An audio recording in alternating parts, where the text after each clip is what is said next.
Very early in the morning, the chief priest with the elders, the teachers of the law, and the whole Sanhedrin made their plans. So they bound Jesus, led him away, and handed him over to Pilate. Are you the king of the Jews? Asked Pilate. You have said so, Jesus replied. The chief priest accused him of many things. So Pilate asked him, Aren't you going to answer? See how many you, aren't you going to answer? See how many things you are accused of. But still, Jesus made no reply, and Pilate was amazed. Now it was the custom at the festival to release a prisoner whom the people requested. A man called Barabbas was in prison with the rebels who had committed an uprising. The crowd came up and asked Pilate to do them what he usually did. Do you want me to release the kings of the Jews? Asked Pilate, knowing it was out of self-interest that the chief priest had handed Jesus over to him. But the chief priest stirred up the crowd to get Pilate to release Barabbas instead. What should I do then with the one you call the king of the Jews? The Pilate asked them. Crucify him, they shouted. Why? What crime has he committed? Asked Pilate. But they shouted all the louder, Crucify him. Wanting to satisfy the crowd, he released Barabbas to them. He had Jesus flogged and handed over to be crucified. The soldiers led Jesus away to the palace, that is, the praetorium, and called up together the whole company of soldiers. They put a purple robe on him, then twisted together a crown of thorns and set it on him. And they began to call out to him, Hail, King of the Jews! And again they struck him on the head with a staff and spat on him. Falling to their knees, they paid him homage, and they mocked him and took off his purple cloak and put it in his own clothes, and they led him out to crucify him.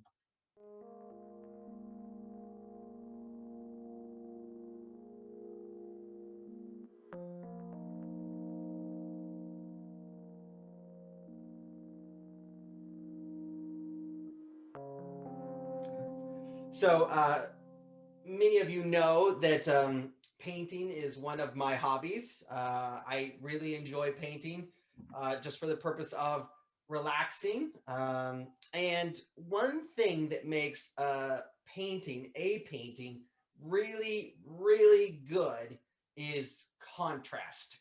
So I'll give you a perfect illustration. The painter, if you think of the painter Turner, okay, we can go and we can see him down in the British Museum, his paintings, they're beautiful. I want you to just imagine a typical Turner painting in your head. So take the moment, close your eyes, and imagine that Turner painting. All right. Now, did you imagine like the lightest hue of orange or yellow or maybe pink? Is that what came to your mind as you thought about this Turner painting? Chances are that hue in your head is exactly what you thought of, and that's generally correct, actually. But actually, Turner never ever makes a painting with just those colors. In fact, in every painting that Turner does, nearly every single painting, he manages to use his darkest dark somewhere on the canvas. There's somewhere on the canvas where he has the darkest color on his palette. And the brilliant color of that painting, the brilliant, vivid hue of light would not be so brilliant at all if it wasn't for that darkest dark that he's considered putting in, that contrast that he puts in. So this morning, we see the darkest dark of humanity. This is bad. This is the worst. This is our norm, actually. This is what we are underneath all of the wrapping and all of the disguises that humans go through. This is humanity's unbridled reality. This is what we are. It's their shame, but it's also really our shame. It's also our shame. But it's all part of the painting. It's really on display. What we really see is the incredible, glorious, shining light of Jesus's love, and it just illuminates everything. Jesus's love shines through our shame. It's our darkest dark, but oh, the love of Jesus. Jesus' love shines through our shame. So let's begin thinking about that idea, shame and glory. The shame that we have and the glory and the love that we see in Christ. We're going to start in verse 1. This is Mark chapter 15. Mark chapter 15. And we're going to start in verse 1, and we'll see this throughout all of these episodes. We're going to see the shame and the glory. So starting in verse 1. Very early in the morning, the chief priests and the elders, the teachers of the law, the whole Sanhedrin made their plans. So they bound Jesus, led him away, handed him over to Pilate. Are you the king of the Jews? Asked Pilate. You have said so, Jesus replied. The chief priests accused him of many things. So again, Pilate asked him, aren't you going to answer? See how many things they are accusing you of? But Jesus still made no reply. And Pilate was amazed. Pilate was amazed. So we remember that the spiritual leaders of Israel, that they are jealous. They are deeply, deeply jealous of Jesus. That is the reason for all of their behavior. We could find all sorts of technical reasons that they came to this notion that Jesus must die, but underneath it all is the unvarnished pride of it all. And it's nasty, right? And Pilate sees it immediately. It says in verse 10 that he knew that they handed him over because of envy. And so you could see Pilate kind of smugly going like, you guys, you religious hypocrites, look at you. I know what you're up to. But here we have this nasty, pretentious, fake, evil, false veneer, right? And then you have the proper religion that Jesus has, that he truly has this right relationship with God. And so what do? They have this kangaroo court. They sentence Jesus to death. They say, you're a blasphemer. They sentence Jesus to death. They say, you're a blasphemer. And what's interesting about that is that Jesus in the past has warned them that they could blaspheme against the Holy Spirit. But that's what they say about him. You're a blasphemer. You must die, they say. But there's one problem. They can't make that punishment a reality. They're not allowed to execute anybody because there's a Roman rule. So the Romans insisted on what they called the right to the sword, which means they alone were allowed to execute anybody who was digressing from the law, right? They would choose who had committed a felony worth death. And so this blasphemy charge that they've come up with, it really, Romans don't care for that. It's kind of a wet blanket. They're like, you take care of your religious things yourself. We're not doing that. And so early in the morning, they lawyer up and they come up with some good accusations. They come up with, what are we going to say to Pilate to make sure that Jesus dies the way we want him to? And the accusation they come up with is this one claims to be king of the Jewish people. That's the accusation that they think they're going to be able to lynch Jesus on. Now, that's ironic, really. Part one, it's ironic because it's true. Jesus is the king of not only the Jewish people, but of all people everywhere. He's the king of the universe. But part two, it's what they wish was true for themselves. That's what they wish. They want to be the kings, but they can't be because of Jesus, and so let's get rid of him.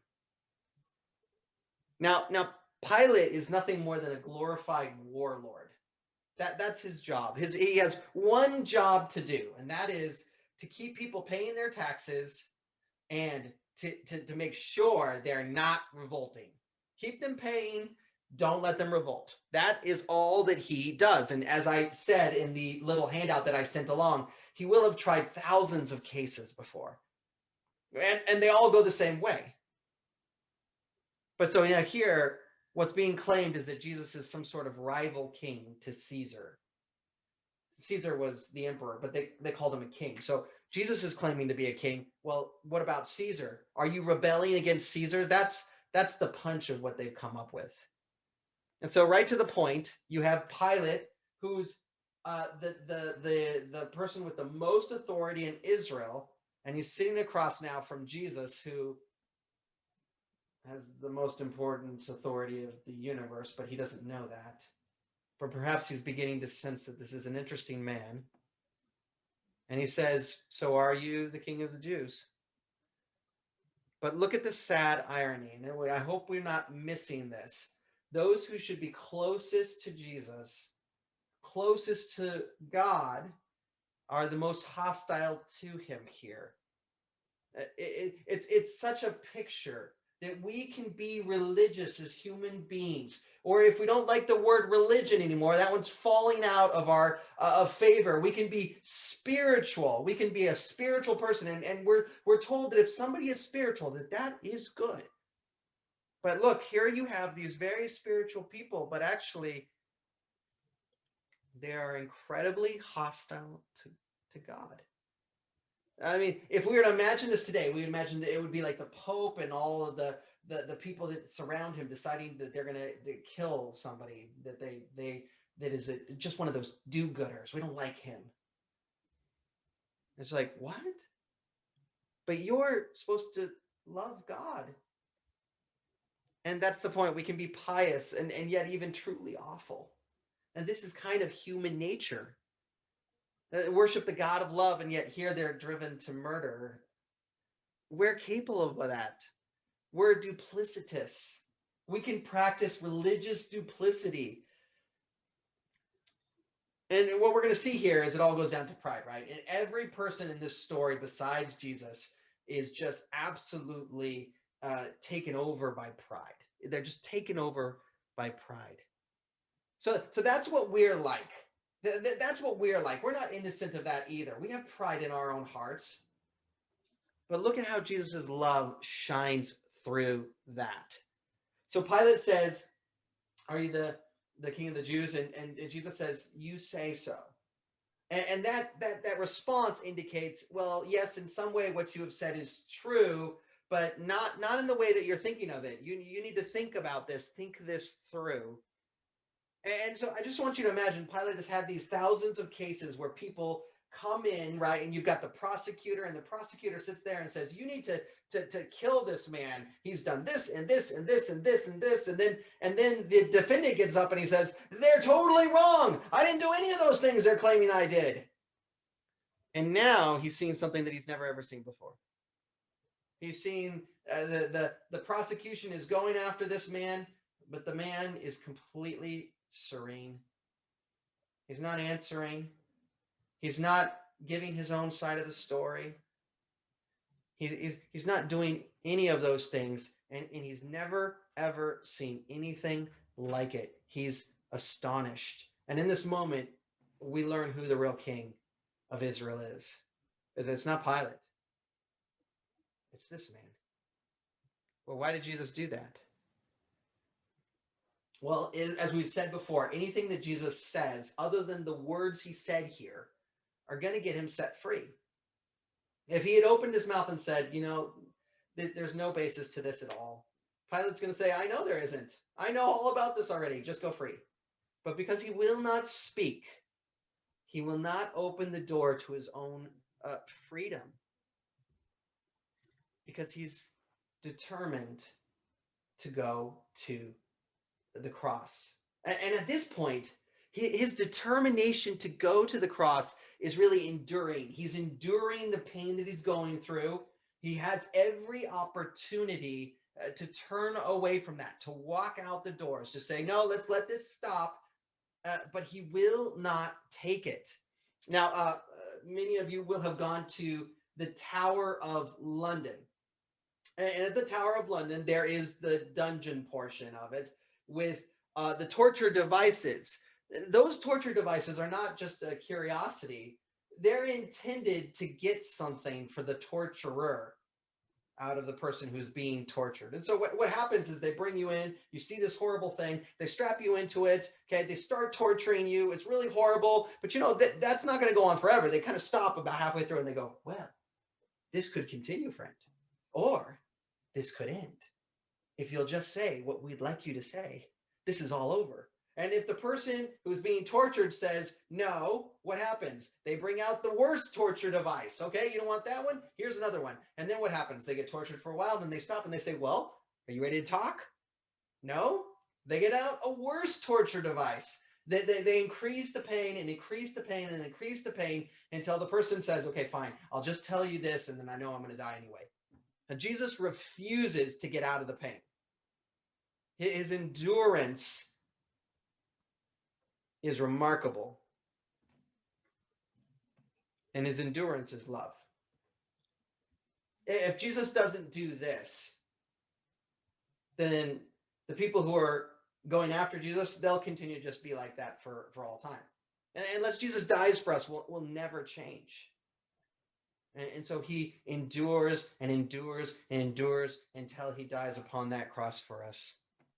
The darkest dark of humanity, but oh, the love of Jesus. Things get darker. Verse 6. Verse 6. Now it was the custom at the festival to release a prisoner whom the people requested. A man called Barabbas was in prison with the rebels who had committed murder in the uprising. The crowd came up and asked Pilate to do for them what he usually did. Do you want me to release to you the king of the Jews? Asked Pilate. Knowing it was out of self-interest, the chief priests had handed Jesus over to him. But the chief priests stirred up the crowd to get Pilate to release Barabbas instead. What shall I do then with the one you call the king of the Jews? Pilate asked them. Crucify him, they shouted. Why? What crime has he committed? Asked Pilate. But they shouted all the louder, crucify him, crucify him. So we shouldn't imagine that Pilate is a good guy in this story. He's duplicitous. See, the issue for Pilate is he does not want to look like an unrighteous judge. He's in danger of looking like a crooked judge. And so he has a little bit of a quandary now. What am I going to do with this clearly innocent man? And so at the very time that he's thinking this through, he's remembering, oh, wait, I have this tradition about sending off one prisoner. It's kind of like a goodwill sentiment. It's like the pardoning the turkey. They do this in America for Thanksgiving. I got to pardon one turkey. It'll be Jesus, he says. And so they come and he says, hey, listen, I've got an irony for you. Why don't I pardon this innocent man here, Jesus? And he thinks it's going to be a home run. He thinks everyone is going to see, obviously, this is a nice guy and he wouldn't harm a fly. And what happens? They say, no, don't release Jesus. Release this murderous revolutionary, Barabbas. Release to us the murderer. And Pilate is floored. Because, you know, this isn't between a good guy and a greater guy. You know, one is really, really decent, but this other one is even better. This is between like a good guy and scum of the earth, villain of villains. And Pilate is losing the conversation with them. And it's like he's having a conversation with like a screaming child, essentially. This is like a huge tantrum. What shall I do? They say, crucify him. And he's like, what? I don't see that from this, friends. He doesn't deserve. Are you guys okay? What did he do? And they don't answer, right? Because there's no response. He didn't do anything. And so it's all a facade, right? They all know it's a facade. There is no accusation against Jesus whatsoever. It's all just a bunch of smoke, and they can't even come up with something to say. Why would they ever choose Barabbas? That's the question. Why would they go with Barabbas over Jesus? Well, so this man was in jail for murdering Romans and Roman sympathizers in an effort to try to overthrow the government. That's who this gentleman is. But popular sentiment was that the Messiah was going to come and to kick the Romans out of the country, and that there would be a glorious kind of time of reigning. In fact, You can go look at history. There's a guy 100 years before named Judas Maccabeus. And Judas Maccabeus, at the time, Israel was under the oppression of the Greeks, not the Romans. And Judas Maccabeus came in and he said, we're not worshiping the Roman gods. We're not putting up with this anymore. And he led a revolt and they drove out the Greeks. And at the end of that, Judas Maccabeus said, hey, just in case everybody is wondering, I am the Messiah. Okay, he came in on a donkey and he said, I'm the Messiah. Here comes the golden era of not being under anybody's thumb. And people lauded that. They say, yeah, he's a Messiah of sorts. And so now they're wanting another Messiah. They're wanting another Messiah that is going to kick the Romans' butts, just like kick the Romans' tush. I don't know. He's going to get the bad guys, just like Judas did. In other words, it's all about pride here.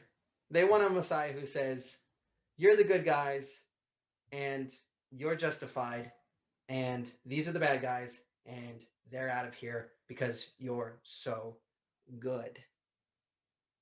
Now, Barabbas's name means, it's not his actual name, it means son of the Father being Father God, okay? So this one is named Son of the Father because this is a messianic term. They're saying this guy is a Messiah.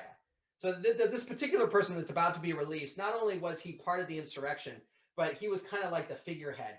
This is the one who said, I'm the Messiah, and I'm going to lead the revolt to kick these people out. And so you have this decision here. But also an irony, because if you remember, just in the previous chapter, the leaders asked Jesus, the high priest commanded Jesus, you must answer me, he said, are you the son of the blessed one, the Son of God, right? And then this guy is actually even named the Son of God, and he is a revolter. And so what the leaders are showing is that they don't even really care. They just hate Jesus. But look, the choice is between which Messiah do you want?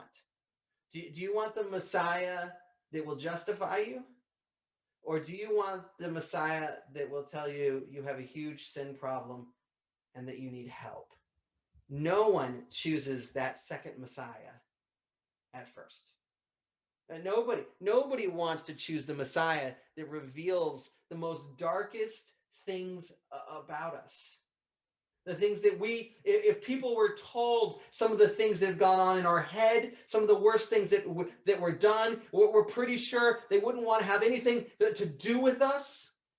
Nobody wants a Messiah that says, I'll help you with that. We want the Messiah that says, actually, you're pretty darn good yourself.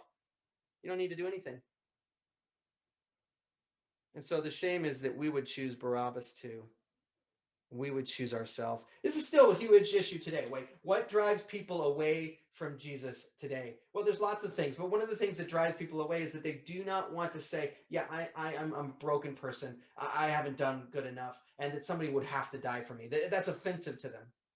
And it's offensive to us too. We'd rather have our righteousness properly together on our own than have to go that route. We don't have that option. And so this is a dark, dark thing that is being exposed inside each of our hearts. But look at the love of Jesus shining through. Say, who doesn't get the death penalty? Barabbas. He's the sinner, but he doesn't get the death penalty. Who gets the death penalty? Jesus. He's the innocent one. See, we're all Barabbas. We're all guilty. We all have a death sentence on our heads for being wretched, horrible people on the inside, but it's Jesus that's going to be punished. And this is the purpose of God. This is why Barabbas is even brought up. God says, here is the divine exchange. I'll take a nasty human being who is guilty, and I'll pass that sentence over him, and I'll give it to Jesus. And that is love. Our darkest dark. But oh, the love of Jesus shining through. It gets even darker. Verse 15. Wanting to satisfy the crowd, Pilate released Barabbas to them. He had Jesus flogged and handed him over to be crucified. The soldiers led Jesus away into the palace, that is the praetorium, called together the whole company of soldiers. They put a purple robe on him. They twisted a crown of thorns and set it on him. They began to call out to him, "Hail, King of the Jews!" Again and again they struck him on the head with a staff and spat on him. Falling on their knees, they paid homage to him. And when they had mocked him, they took off the purple robe, put his own clothes on him, and they led him out to crucify him. So Pilate, again, you might think that he's a good guy. He's no better than anybody else here. And so we had him looking like he was afraid to be a crooked judge. Okay, he's trying to get Jesus out of what's coming because he doesn't want to look like he is a perverse judge who just lets people lynch people. But now he's worried that he might be an incompetent administrator. Okay, so now the crowd is getting out of control. This is the very thing that he's supposed to be controlling. If they start an uprising, he's going to lose his job. And so what does he do? Suddenly he says, okay, well, let's let the murderer go. And here's this innocent, beautiful human being that's never hurt a fly. We'll crucify him. It's like the exact opposite of everything that he's supposed to do. If Rome were to actually see this in any detail, he would be highly, highly embarrassed and he would lose his job. See, but Pilate lives for self. Pilate's bottom line is self. And in that respect, he's like so many. Have you heard people doing terrible things? If you ask them why they did it, they'll probably minimize the people that they hurt. And it's going to turn out that they wanted something. They're living for themselves. I did this because of some craving I had. So many live in that boat. Nasty, selfish pride. And look, Pilate gives him over to death. He says, you will face the cross. You will go to the cross, is what would be said. I mean, you're going to be crucified. And then the Roman guards, they gather together, all together in that place that you saw a picture of. You saw a picture of that I sent along. And they have this mockery. And the mockery is designed to say, you're nobody and we're everything. You're not a king. We're a king, Jesus. You're not important. We're important. You're less important than anything else. In fact, you're going to die. And that's what they would do. They would do this mocking ceremony that was designed to say, you're on your way towards death. Don't even try to fight it. You're nobody. And it's, among other things, it's very racist. It's anti-Semitic. Okay, that they're mocking not just Jesus here, but the Jewish people. And they're full of pride, and it's nasty and it's gross.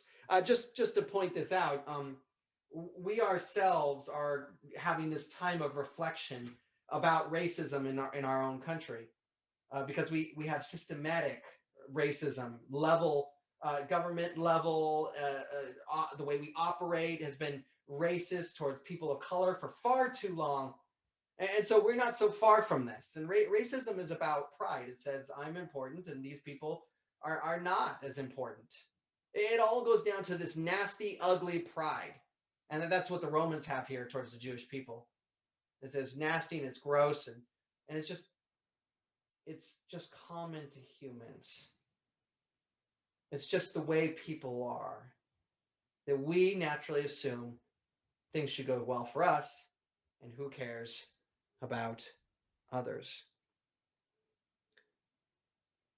So that's what man is doing. That's dark. That's nasty. But what's actually happening here? The answer is all of the things that they are mocking are actually a reality. So Pilate gets up and he says, look, here is your king. Well, he's making a joke and he's throwing it in their face. But actually, Jesus is the king. That's true. And here, when the soldiers are bowing down before Jesus and they put a crown on him and they've dressed him in purple, they think they're having a good joke. But the actual truth is that Jesus is being enthroned forever as king. Because God says, this here, what you see right here, this is the thing that will elevate Jesus higher than anybody, the name above all other names. Look with me really quickly at Philippians 2:8. I think many of us are familiar with these words. And then we'll think about how we wrap up this section. Philippians 2:8. And Jesus being found in appearance as a man, he humbled himself by becoming obedient to death, even death on a cross. Therefore, God exalted him to the highest place and gave him the name that is above every name. God exalted him higher than all others. Let me just explain what God is saying. God is saying that this humiliation of Jesus proves that he is the king of the universe, and that this humiliation of Jesus is the absolute best statement of what is praiseworthy that there is. So, and what God is praising is love. That Jesus would lower himself so low that we would be able to walk over to safety through his body, right? His death would bring us life. That's love. And God says that love is so good and so beautiful that his name is the highest name above all other names. The darkest dark of humanity, but the greatest love imaginable. It shines through. So the darkest dark, but oh, the love of Jesus shines through. What have we seen here in this text today? Let's just point out we have 4 groups of people. And the 4 groups of people, they just kind of summarize everything that Jesus has to die for. So I hope that you can find yourself in these 4 groups of human beings, because I promise you, you are there somewhere. You struggle with the same things that afflicted them. You struggle with pride too.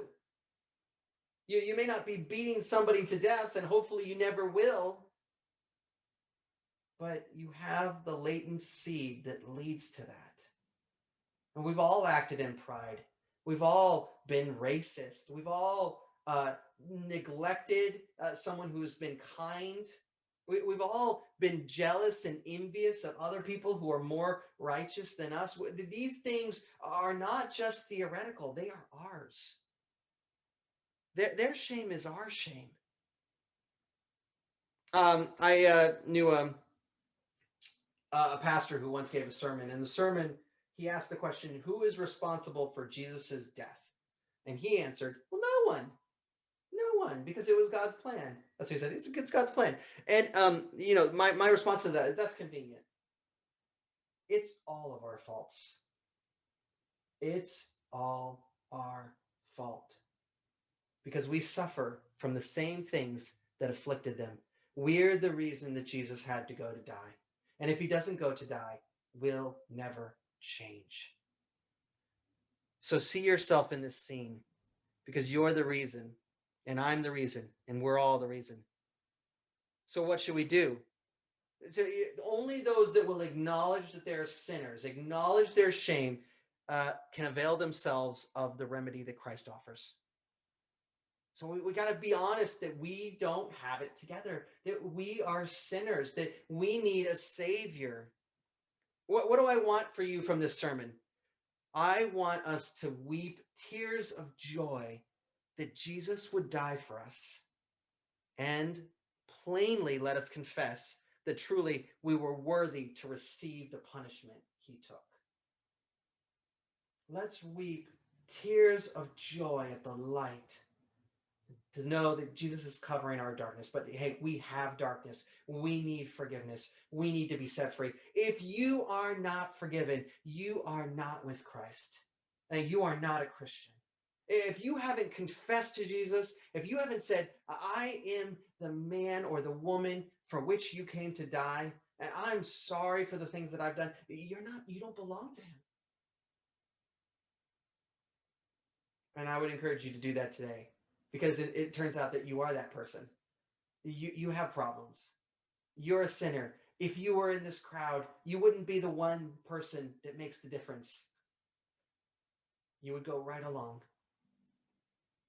And so would I. But thanks be to God that Jesus did not turn back, and he died to set us free. Let's pray.